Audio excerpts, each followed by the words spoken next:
وبركاته.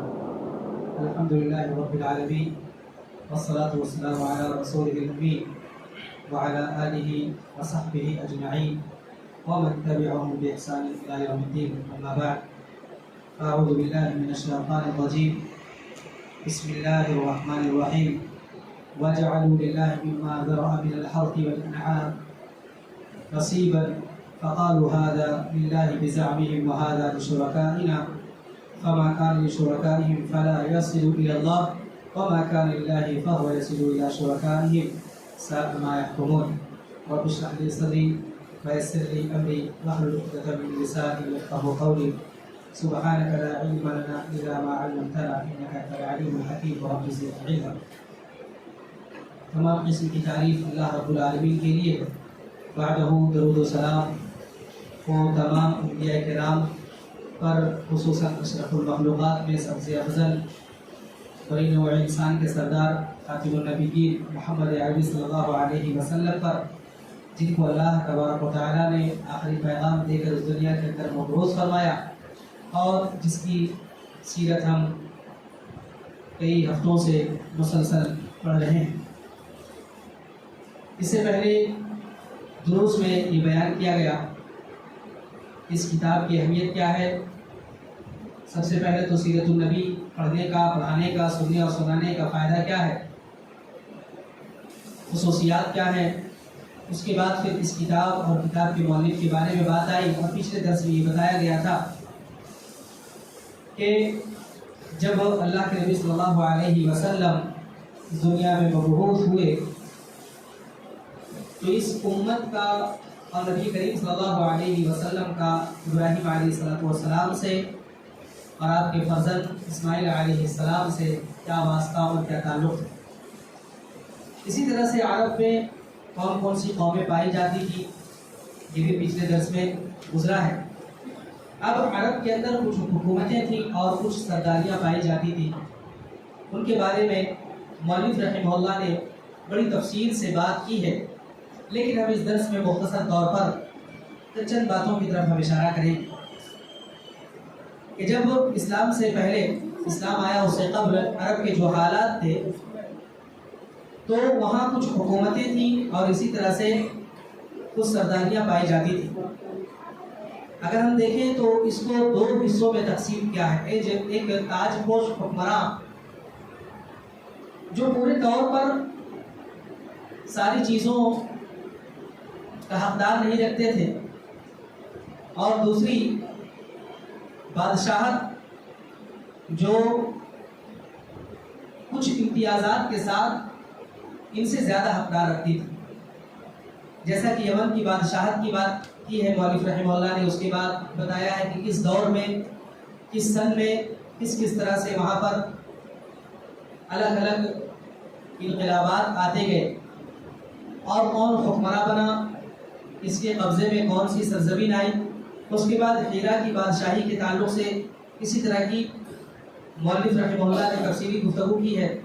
پھر شام کی بادشاہت کے بارے میں بات آئی ہے، پھر اسی طرح سے حجاز کی عمارت کے بارے میں۔ چونکہ حجاز سے اور عرب سے ہمارا گہرا تعلق ہے اور اس سیرت کا، اس لیے ہم یہاں پر تھوڑی تفصیل کے ساتھ اس پر بات کرتے ہیں۔ یہ بات جیسا کہ پچھلے درس میں گزری ہے کہ آبادی کا آغاز مکہ کے اندر حضرت اسماعیل علیہ السلام سے ہوا، جب حضرت اسماعیل علیہ السلام کو آپ کے والد محترم ابراہیم علیہ السلام نے وہاں پر چھوٹی عمر میں چھوڑ دیا تھا، وہاں پھر بس گئے، اور کل عمر مورخین نے بیان کی ہے 137 سال، 137 سال کل عمر پائی حضرت اسماعیل علیہ السلام۔ اور جب تک اسماعیل علیہ السلام تھے تب تک انہوں نے مکہ کی سربراہی اور اسی طرح سے وہاں کی تولیت، یعنی وہاں بیت اللہ کا جو بھی کام کاج ہو سکتا ہے، جو بھی دیکھ ریکھ، ساری چیزیں ان کے حصے میں تھی اور یہی ذمہ دار تھے۔ لیکن اسماعیل علیہ السلام کی وفات کے بعد آپ کے دو صاحبزادے، ایک نابغ اور ایک حیدر، یہ کے بعد دیگرے متولی ہوئے اور دو ذمہ دار بنے۔ ان کے بعد پھر ان دونوں کے بعد ان کے نانا مغاد بن عمرو جرہمی نے وہاں کی حکومت سنبھالی اور وہاں کا سارا کام اپنے ہاتھ میں لے لیا۔ اسی طرح سے ہم دیکھیں تو قبیلے جرہم کی طرف جو حضرت اسماعیل علیہ السلام کا سسرالی رشتے میں ہے جرہم، جیسا کہ پچھلے ہفتے بات آئی تھی پچھلے درس میں کہ قبیلے جرہم کی ایک لڑکی سے آپ نے نکاح کیا تھا، تو اس طرف ساری چیزیں منتقل ہو گئی۔ اب بیت اللہ کے بانی اور بیت اللہ کو تعمیر کرنے والے حضرت ابراہیم علیہ السلام اور آپ کے فرزند حضرت اسماعیل علیہ السلام تھے، اس لیے سارا اقتدار وہ اپنے اوپر ہی رکھتے تھے اسماعیل علیہ السلام۔ لیکن دھیرے دھیرے یہ بات مٹتی گئی جیسے جیسے دور آتا گیا، لوگ ایک دوسرے کے اوپر چڑھاؤ کرنا یا اسی طرح سے قبضہ کرنا، حملہ کرنا، اس طرح سے کئی قبیلے بنتے گئے اور کئی دور یہاں پر گزرتا ہوا۔ کبھی بنو جرہم جو یہ اسماعیل علیہ السلام کے بعد اقتدار میں آیا، کبھی ان کے پاس یہ بات رہتی اور یہ سارا اختیار ان کے پاس ہوتا، کبھی کبھی دوسرے کے پاس چلا جاتا۔ بہرحال اس طرح سے ان کے درمیان جو چیزیں تھیں تقریباً 2000 تک یا تقریباً 2500 مورخین نے بیان کیا ہے، یہ 2500 برس تک یہ ساری باتیں چلتی رہی۔ اس میں 3 اہم مناسب تھے اور 3 امتیازی کام تھے، ٹھیک ہے؟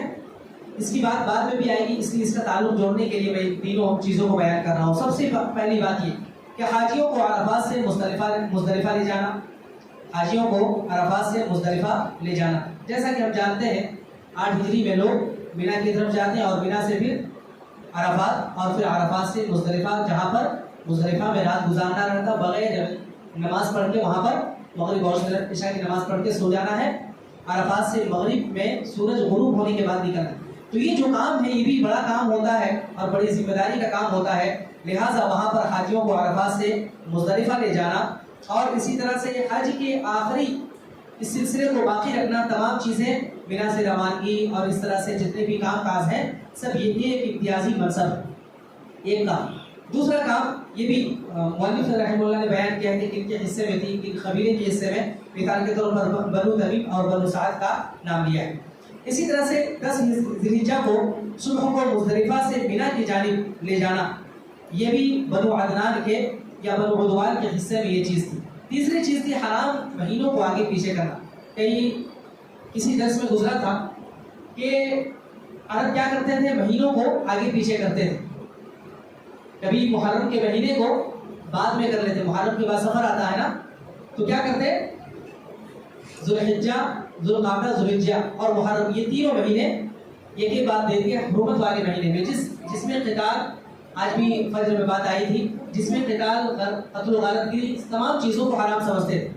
تو 2 مہینے 3 مہینے لگاتار جنگ سے رک جانا، قتال نہ کرنا، کسی پر حملہ نہ کرنا، یہ چیز ان کے اندر صبر نہیں ہوتا تھا، ان کو مشقت ہوتی تھی اتنے دنوں تک کیسے صبر کرنا، جیسے کسی کی طبیعت میں ہوتی لڑائی جھگڑا، کسی نہ کسی سے چھیڑخانی کر، یہ چیز رہتی ہے کسی کی صفت میں، کسی کی طبیعت میں، تو وہی چیز ان کے اندر تھی۔